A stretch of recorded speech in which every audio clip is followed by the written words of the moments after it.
Your next episode was one of my favorites in the ones that you've done, if not the favorite.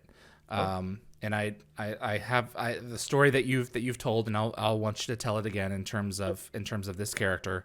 My father was a drafted Vietnam helicopter pilot. Oh, right. So finding out that Michael was going to be crossing the border to escape the draft, I had certain, growing up in the household that as I did, I had certain feelings about that. Sure. But one of the lines that you suggested Yeah. put the whole character into perspective for me that I wasn't expecting. Didn't necessarily have to agree with him, but I understood him. And that was the important thing. Tell us about Michael, 1969. Right. A little background real quick here. It was my second episode. I got asked to specifically audition for the show. Hey, I should turn my phone off. Oops. I running around here, forgot to turn the phone off. So I was doing a play up in Prince George, which was about 800 kilometers that way, and north. And I had to come back. I had to fly myself back in order to audition for it. This is before you could tape anything and send it in. Right? Oh, okay. So they asked me to come. So I flew back, and I was the night of the play, and if I missed the play, I said, well, okay, I'll buy the house out, for that night. I'll just do it. I'll have to, right? I mean, because I stand to make a lot more money going to Stargate than doing the play. Anyway. Hey. So I flew back. I came back, and everybody was sort of scoffing, "Oh, you'll never get it," whatever. I said. So I landed at 4:30 back in Vancouver. I was dressed up as a hippie. The stage manager lent me all this stuff, and I went as a hippie and far out, man. And they loved it. Michael and everybody just were in there. They just loved it. So I left, and then I landed at 4:30, and I got a call at 5:30. I was first choice. As I left to the theater at 6:30, oh, you got the job. Great. So I walk in, and this one lady was like, so how did it go, Alex? And I said, well, guess who's doing Stargate when I come home? She was like, oh, Alex. And I'm going to say a word. You're nothing but a TV whore. I'm like, what the hell does that even mean? I like to eat. How about you? So anyway, that's the funny backstory. But the serious thing of Michael was, here's a guy who, he lived life and he was believing in peace and love. And there was that whole counterculture movement. Then we're trying to get away from after World War II and Korea. And, now we got Vietnam. Like, what the hell? So they were really trying to say, peace is the way. We don't have to be take up arms against each other. We can do something different. We can make a new choice. And that's what, you look at all the poetry and the writing of the time and all the songs, Some of the best music that we have came out of that era. Totally. The Eastern world, it is exploding. Violence flaring, bullets flowing. Yeah. Oh, anyway, so I just went he's just a peace-loving guy. He loves his fellow man and woman. So I went in there and I have to say, it kind of just played me if I was a hippie. And, because that's kind of me. I'm pretty fun, easygoing for the most part, just don't get me started. I'm just kidding. Charles Carell directed this episode. I was going to, and Charlie. So we're sitting around talking, and I said, Charlie, he keeps saying, "Oh, I don't want to go to war, man. Don't want to go to war." But Charlie he was so cool, such a nice man, and so good at his job and craft. And I just said, Charlie, it's just that last line. It's just he said it so, which really is. He says, my character, I don't want to kill anybody. Perfect. We're going to film it. We'll ask him about it later, but they'll be cool with it. Did you do both? Yeah, we shot both versions.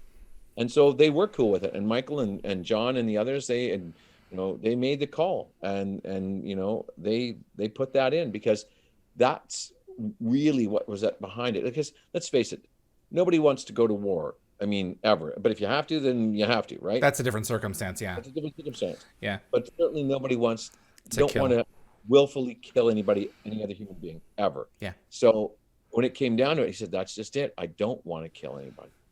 And and we made that call, and the line got in, and I think it was a better episode for it. And that's not me tooting my own horn. All I'm saying is, as approaching it as an actor, looking for the essence and the sense of the character, that is the thing that resonated and rang true to me. Yeah, and it comes up when you're in rehearsal or doing stuff, and these lines come out of your mouth. It's not meaning, oh, I'm going to say this line because it's super cool. No, the character is inhabiting my body and spirit, and mind, soul, and the words will come out sometimes that aren't on the page. And that's not disrespecting the writer. It's not disrespecting the process. It's just you're paraphrasing with your soul, Mm-hmm. and that's what comes up. And I've always had to honor that, because if you don't honor that, then you're not being truthful to the character. Right. And you're And then, also not giving the documents the proper opportunity to potentially shine even further. At least give them the choice, yeah, because if you, I would think that if you're not doing that, then you're potentially betraying your interpretation of the character. And well, a lot of yeah, these things have to come together, sure. Absolutely. And the fact of the matter is, again, it's no disrespect to anybody. And really good producers, writers, directors, fellow actors, they know when a moment works. And they're not going to not let a moment work to say, you didn't say the right words, Like, look at Casablanca. They didn't even have a fully functioning, filled out script when they started No. filming. They And just had the talent, and that was exactly. enough. So there you go. Yeah. Nothing against writers. Love writers. They're the best. Yep. Without them, we'd have nothing.